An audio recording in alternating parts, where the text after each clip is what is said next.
Welcome to Talking Tech Journeys, hosted by me, Ben Whiteley of BPM Tech. We're delighted to bring you season 1 of Talking Tech Journeys. The aim is clear, to bring you some of the most engaging and respected figures within tech and transformation, providing a snapshot of their journeys to share knowledge, ideas and insights on all things tech and transformation. Sit back, relax and enjoy the journey. Hi, welcome to Talking Tech Journeys. I'm Ben Whiteley and I'm delighted to be joined by Tim East, ex-EMIS Health and currently International Workstream Lead of Health Innovation, Yorkshire and Humber. They provide health tech innovator programs which support SMEs navigating the NHS, equipping them with knowledge and skills through partners to accelerate their journey into the NHS. Hi Tim, how are you? Hi Ben, yeah, good to be here today. Yeah, thanks for the opportunity to give you an insight into our work. No problem. And yeah, thanks for joining and looking forward to it. So it'd be great to sort of take you back to the beginning really, Tim, and how, why, when did you sort of first become interested in digital health and technology? Okay, Ben, yeah, so that was many moons ago. Graduated at Leeds Metropolitan University with a business computing degree. Yep. And like a lot of students at that time, wanted to get their experience. So I got a support role at EMIS Health, and I sort of cut my teeth in a support role for a few years, which was a really good experience. Yeah. It was a time when we was supporting GP practices with their IT systems. The technology was quite old, so we used to dial up on using a modem, if anyone can remember what a modem is. Yeah. So yeah, did that for a few years. And then I was an operations manager, so we were deploying software into GP practices for a number of years. So that was the full responsibility of implementing a new IT system into GP practices. So you can imagine, GP practices were, running the ship, their day-to-day working, and then we were coming in and making sure that they could adopt new technology as well as running the GP practice. So yeah, did that for a good few years. That was good experience. Covered quite a few miles over. We covered Yorkshire, North East, and Scotland. So yeah, quite a big geographical location, but really good experience, and it really gave me an insight into the workings of a GP practice. So you don't.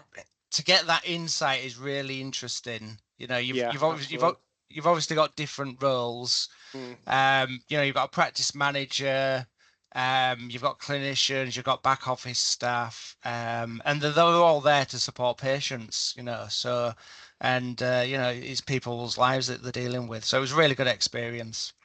Yeah, it's very interesting because a lot of people do set the foundation and start the journey on sort of service desk in terms of, quite a challenging environment, dealing with a number of different stakeholders, very reactive, proactive, and like you said, can often get out and about and see the sort of users. So, I mean, in terms of obviously, your career, you were over 20 years down at EMIS. So, what was next for you on that journey? Yeah, so then I moved into a product management role. So the organisation adopted a product stance, which was really positive. And we formed a product management function in the organisation, and I really enjoyed that. So getting an insight into developing technology. At the time, I was looking after the first patient access product, which was well before the NHS app came along. And we laid the groundwork really for the NHS app. We released the first patient-facing app before really apps were a thing. And it's not just the technology. We also had to support the users in their adoption of it. So a big part of it was the marketing, the communication, the training packages that went along with it. So we supported the half GP practices across England. Yeah. Switching on the ability to book appointments, request the repeat medication was a big thing. They're quite apprehensive. A patient's going to use it the Yeah. wrong way. They're going to book loads of appointments. Yeah. But actually, Yeah. when you boil it down, generally patients are sensible and they'll only book one appointment. But there's controls in the system to manage that anyway. Yeah. So we took a product, we enabled it across 4,000 GP practices, but then also we supported the uptake of it. And by the end of it, we'd enabled the whole estate. Which we were having hundreds of thousands of appointments being booked every month, medications requests, and then also we supported the adoption of access to the medical record viewer, which again is a really difficult area to convince a GP practice to switch on. Yeah, sure. They had a lot of apprehension about, sensitive information, Yeah. coercion, and all that. But with support, content, training, then we adopted that, and we managed to do, some innovative stuff. So, we developed a personal health record with Apple. And we enabled it so if you was using an Apple device, then you could send through your blood pressure into your personal health record, and it could be viewed alongside the GP record. And if you think about it, there wasn't really a funding stream for this. This was before the funding came down from NHS England to pay for this. And this is one of the difficulties with sort of new technology that comes in. It takes a while for the funding flows to flow. But anyway, I really enjoyed it. It was really good. Worked with some really good teams, and also worked with some developers that were really passionate about what they were doing. So that's my background. That's basically why I've got grey hair. Yeah. But it brought me to where we are today, really. Yeah. I mean, just on your time at EMIS, how do you sort of, foster a culture of continuous improvement and innovation? Yeah, it's really difficult because culture is a big thing. And I think having some close colleagues who have respect for each other, collaborate, and has the end user patient at the center of it really helps. Especially when you're having to manage things like resources and priorities, competing priorities, is really difficult. So I think that teamwork really helps that. So having a trusted team which collaborate rather than sort of conflict really helps. And there was definitely that collaboration there, definitely. And I know you've just touched on it briefly, but now, reflecting, looking back, were there any other sort of key things that you were most sort of proud of, key achievements during your time there?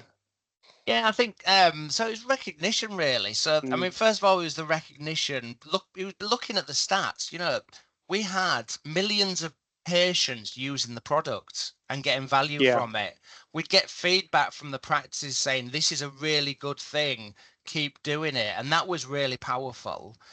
Winning a few awards along the way is a great piece of recognition as well, sure. and being able to put your your smart suit on's really good as well. So I think that they were really the highlights, and it demonstrated that with the right team and the right ambition, you can make a difference in the NHS, and that is really difficult.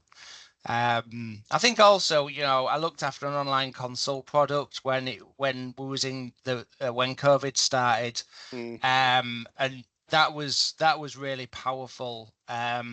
Getting that product into the hand of the users, and a lot of the barriers to adopting things like online consult and video consult sort of disappeared because they were dealing with a pandemic, and those barriers disappeared. So that was really I found that really enjoyable, even though the situation was not the best situation for that to be in. Yeah, sure. So I mean, obviously after 20 odd years service to EMIS, you left to join Health Innovation Yorkshire and Humber. So for the listeners, I mean, who are Health Innovation? Yes, so they've had a rebrand. So they had a rebrand about a year ago. So if you may have heard of Academic Health Science Networks, it just rolls off your tongue. That's them Yeah. in their old form, and now they've Mm, formed as Health Innovation Network. So there's 15 of them across England. They are regional based, so we cover Yorkshire and Humber. And our remit, so we're commissioned by the Office of Life Science, and we're sort of seen as a bit like the innovation arm of the NHS, really. mm, So we are there, and we first of all support innovators with their journey into the yeah. Okay. NHS. Yeah. That's our first role. The second role is to work with our NHS partners to see, what's the unmet need, what are the problems, Mm, how can technology help you, and then sort of the third sort of leg of the stool is yeah. working with academia to say, actually, what's the value of this technology? Is it Mm, saving time? Is it saving yeah. money? Is it bringing Mm, value? So that's the remit of the health innovation networks. Yeah, and good. I've been with them for about 4 years now, and Yeah. fairly small knit team, small organisation, but a really good organisation with some really impressive people in it. Great. So, I mean, just in terms of before we sort of go into the detail of the program and what it involves, so you just mentioned there sort of healthcare providers, industry innovators, researchers. I mean, do you have a sort of specific background, profile, criteria to be considered for the program? So in terms of, do you mean the staffing within our organisation or? The companies that would maybe want to get Oh, okay. involved. Yeah, so we have an open door policy. We'll Okay. talk to Yeah. anyone who's working with technology in the NHS that'll bring value. So it could be a startup, it could be someone with an idea, Mm, it could be someone with a minimal viable product, someone who's got the product in the market, they're getting traction, and we will spread that good news story across our yeah. region. So yeah, we work across the piece really of Mm, health tech innovators, yeah. and at basic level, we might just provide some basic signposting. If you're Okay. if you're if you're a GP with an Yeah. idea and they're frustrated and this can see a problem, Mm, then we'll signpost them to things like funding applications to develop that idea. yeah. We work closely with regional partners as well who specialize in supporting early stage entrepreneurs and Okay. that Yeah. so it depends on the situation really, but as I say, any innovator that's interested in working in our region, Yeah. then we've got an open door policy. We'll have a conversation, we'll Yeah. get an idea of what they're doing, and then we'll figure out how we can support them. Yeah, that's good to know. So, I mean, what does the program involve? So I currently look after our accelerator programs, Hmm. which come under the name of Propel YH. So if you Google Propel YH, you'll come to our website. Yeah. It comes from our main flagship program, which we've been running for 5 years now. It's based from Leeds, but we onboard every year up to 10 or 11 innovators. Mm. So again, these could be early stage startups. There could be, minimal viable Yeah. products, getting traction in the market, and we provide a package of support for those entrepreneurs. And it's not just we don't just deliver everything. We have a partner program. Sure. Yeah. So we provide a series of masterclasses. We cover off key areas, such as making sure they understand the NHS landscape from top to Hmm. bottom, finance and funding. How do they fund themselves now, Yeah. today, next year? What do they need to do for governance, clinical safety, evidence and evaluation, and how do they take their product from, early stage, Mm. going to use the word pilot, through to, multiple sites, multiple users, Yeah. contracts. So we provide that content, we provide that information to them, so they know what they need to do. And Yeah. then the second part of the program is providing some one-to-one support. So we look Mm. at where they currently are. We test them to say, are you really there, or are you actually a bit further further to the left? And that's fine. And then we'll work with them on their priorities. So that priority might be they want to do an evaluation based project to show the Yeah. value of their technology. It might be the need to think about their next, 18 months runway of funding and how they're going to deal with that. So that's very much a one-to-one basis. Good. So yeah, that's the main UK Accelerator Yeah. program, and we'll be opening applications in the next couple of weeks. As long as you've got a technology that's meeting an unmet need, is novel, and you're willing to work within our region, then I'd apply. So we've been doing that for 5 years. We've supported over 50 innovators. We invest the money we spend during that program in our locality as well. So it's based out of an incubator building in Leeds called Nexus. Okay. And we work with our local NHS partners to showcase this technology. Yeah.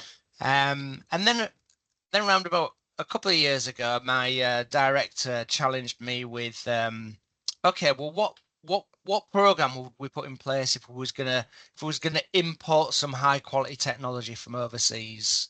What information would they need? And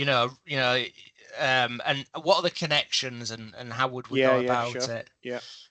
So basically, we packaged up that 6 month into a week, into a boot camp. A lot of it's the same stuff. It's the NHS, understanding it, finance, it's all the same stuff. So we packaged that up as a boot camp. An international sort of type version for businesses outside the UK. Yeah, that's it. And we'd work with our international partners, so Department of Business and Trade. We'd weed out innovation networks within certain areas. So we've got a really good working relationship in the Nordics with Nordic Innovation. They've got an agenda to export technology, and they see the UK as a key market. If they can get their product, absolutely. if they can get their product into the NHS, then it'll bring value, but also they get the NHS badge. And globally, UK PLC is really appealing internationally. So there's definitely a pull for innovators to, enter the UK market. So yeah, we delivered that. We tested it with a cohort of US innovators, 5 innovators, all doing different things. We reviewed them to make sure they were fit for the NHS. Excuse me. And we delivered that, and it worked really well. Really good feedback. Gave them clarity on what they needed to do. Yeah. I think, like you say, clarity is a big thing. I mean, I speak to a lot of tech entrepreneurs, and generally they've got a passion to solve a problem through sort of innovation, drive patient care, etc. But sometimes it can be very challenging and a lonely place. Definitely. So, I mean, just in terms of, obviously, you've touched on product fit, MVP, case studies, evidence, laws, standards, legislation, marketing, comms, networking, touched on finance. To pull it together, are you able to sort of give us any sort of success stories, whether it be UK or international based, from the program? Yeah, so one for the UK accelerator, one example is DigiBeat, which is headed up by a female entrepreneur, and her daughter was diagnosed with type 1 diabetes in Leeds. And when she actually tried to get information about this, there wasn't very much sort of patient-centered, family-centered information. So she took it on herself to produce DigiBeat, which is an online platform to support patients and children with type 1 diabetes. And they were on our first iteration of Propel, so we provided support for them for that year. Once they come off the program, it's not a closed door. We still support them. So DigiBeat managed to get a early stage proof of concept project with Leeds Teaching Hospital Trust. They managed to get funding to support them, and they got backing from a diabetes clinician in the region as well. They got some really good feedback on that, and then they got further funding. So they started to grow and spread their product. So that's a really good news story. And actually, they've gone further, where they actually got a national commission by NHS England to provide DigiBeat across the whole of England, which is amazing. And now they're working internationally. They're employing people in our region, so it's good for economic growth. Sure. And they're really becoming an ambassador to support innovators. And so that's definitely a good news story from the program, but also from a Yeah. regional. Internationally, so there's an interesting story where our first international boot camp, we brought 5 US suppliers Yeah. over. Now we review them before they come over, Yeah. Yeah. and we don't want any sort of random people coming over. Yeah. But so we met Rachel, who's the CEO of an organisation called SingFit. And when we reviewed it, it's basically a singing therapeutic. So in a sense, it's a bit like karaoke, but Yeah. Okay. they've actually got the copyright for the music. They actually write the music, and it sings the verse to you, and then you follow it. So it's like an enhanced version of karaoke. Now, on the face of it, you think, well, that's quite a fringe thing. There's lots of priorities, and that would be probably Yeah. a bit further down the line. So we brought them over. We told them what they needed to do. We connected them into the ecosystem, and they took on board what they were doing. And we said, you really need to find where your product sits. Sure. Is it Yeah. in care Yeah. homes? Is it dementia? Is it elderly care? Because it's in that area. Yeah. They managed to get some further funding, and they've completely knocked it out of the park. So they've found their position in terms of supporting dementia, care homes, Brilliant. elderly. This year they launched their product at Rewired. They were on stage. They're starting to get some traction, and that's a really good news story, and that's why Brilliant. I'm really keen of don't dismiss anything until it's been verified. Do you know what I mean? Because Yeah. on the face of it, some technology can be a bit, well, is there a place for it? But part of that is the driving determination of the staff as well. Yeah. Rachel, the CEO, is laser focused. She's very good at networking. She listens to what you're saying. So that they're the two sort of, really good Yeah. news stories. We've got others, but Yeah. Sure. we can't have a call Yeah. for No. 3 hours. Yeah. Well, no, it's two to keep an eye out for, and like I say, very different in terms of product and positioning. So excellent. So, I mean, just sort of more generally, obviously, like you said, you've been working and seen many businesses, different shapes and sizes. Typically, I mean, are the sort of common mistakes health tech companies make when looking to sort of engage and work with the NHS, and how do you sort of help them think differently? Yeah, I think it's challenging them in a constructive, sort of safe environment. So that needs a commitment on both sides. But through the information, through the information we provide and the Yeah. master classes, you normally weed that out. So, when we challenge innovators to say, where does your product actually work? Do you know what I mean? What's the service? Have you spoken to a service lead? Do you know where it sits, your Yeah. products? Yeah. Yeah. You know, what's the pathway? What's the pathway? Where does your product sit in it? What are they Yeah. using Yeah. Yeah. before it and Yeah. after it? Yeah. So, I think it's that case of challenging them. So, and it's really difficult being an entrepreneur, especially in health tech. So you can understand why sometimes they may sort of, take a bit of a shortcut here and there, and we're sort of there as a critical friend to say, actually, you need to you need to take the right Yeah. route. And actually, they will find that out anyway, because you can't really cut corners in health tech, because you get called out on that. But yeah, we challenge them. So just basic. Sometimes it's taking it back to basics. Who actually uses your product, and things like assumptions like, how do they deploy the technology? Oh, we'll just give them an app. No, you can't just give them an app. The technology the infrastructure you're putting their technology on, you're going to have an army of Yeah. people wanting Yeah. to know Sure. what it is. You Yeah. can't Yeah. just be dropping things in. Yeah. And I think, like the health inequality agendas helped that. It's made them think about, actually, the user is not a person who's uses technology every day, who, you Yeah. know, who's got an internet connection, and, you know, so things like that always help sort of challenge the Mm. mindset. But yeah, there's a lot of complexities to it.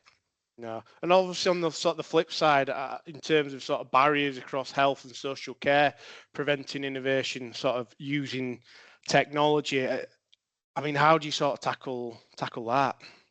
Yeah, it's really difficult. So obviously the NHS is really busy, overstretched, Yeah. overworked, you know. So when you're trying to come in and go, hey, look at this shiny thing, Mm. they're like, whoa, we're busy, you know. We are. So I think that's where you've got to work with the system, catch them when they're in a space so they can have that conversation. Yeah. And I think that's where you've got to work with your NHS partners to understand what it is.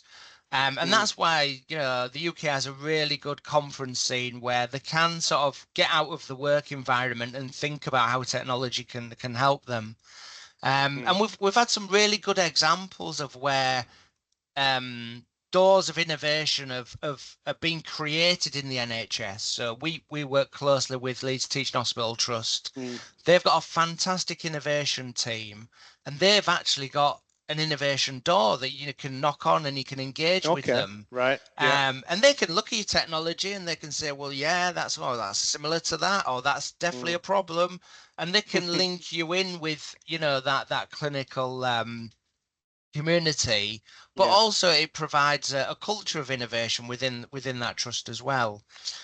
So that's a really good example of how, you know, the pulls come from the Mm. system, but it's in their, you know, their Yeah. controlling it. And we're starting to see that emerging in other trusts as well, and Good. other integrated care boards. Across our region, we've implemented some innovation hubs, and we have staff within our organisation, but also the integrated care system. And Mm. again, that becomes a door into the NHS. So, you know, rather than them being tens of thousands of little blue NHS doors to knock on and Yeah. Yeah. everyone's Yeah. busy, you know, let's have, you know, 10 or 15 across Mm. a region that can sort of filter that through. And that's working really well, that, yeah.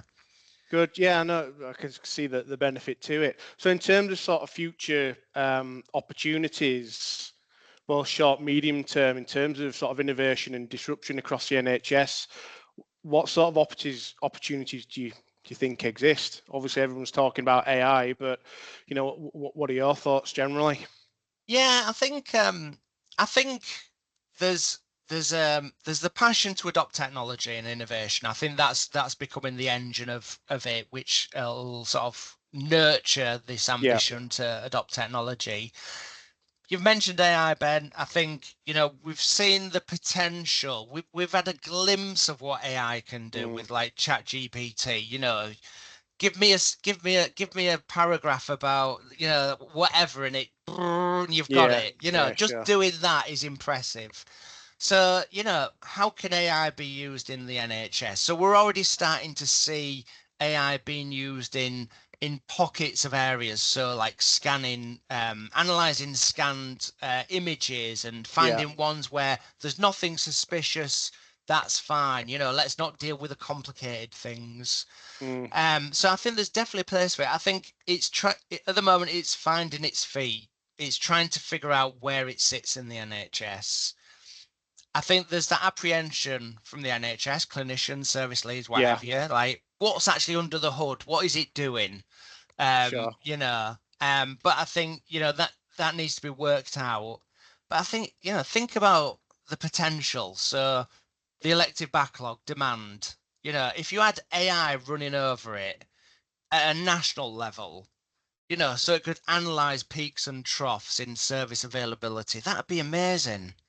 And you'd have been able to say to a patient, you can wait 6 months for your hip operation, Yeah.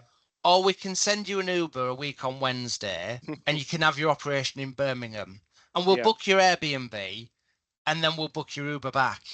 Do you know what I mean? Like, Yeah. Yeah. it's a bit like what it was called choose and book, maybe it might be called e-referrals now. You know, letting patients decide was like a big thing, and patients could decide where they wanted to go. The next level is bring some AI into that. Mm. So, and I think, you know, the elective backlog, the 8 a.m. GP appointment rush. If you could get AI to support people with that, I mean, that would be amazing. And then the second area is, the wealth of data in primary care, Yeah. coded data, Yeah. documents, scanned documents, etc. What could AI do with that?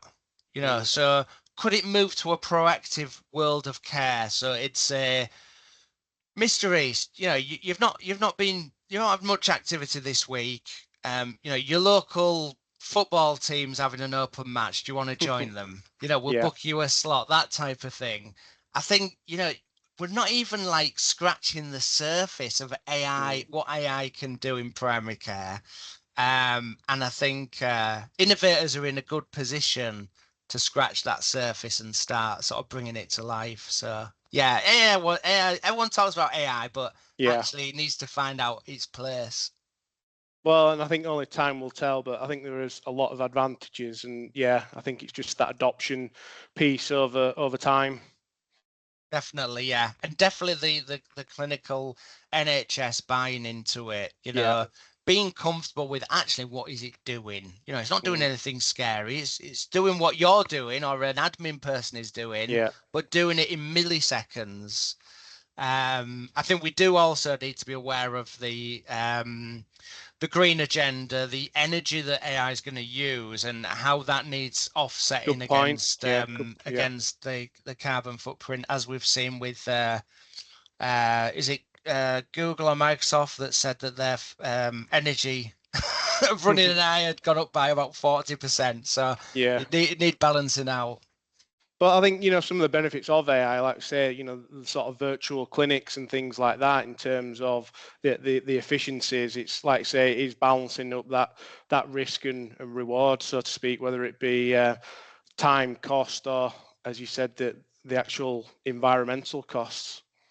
Definitely, definitely. But an So, exciting time to be in health tech at this moment. Yeah, definitely. indeed, indeed. I mean, just in terms to wrap things up, you've obviously given some great advice.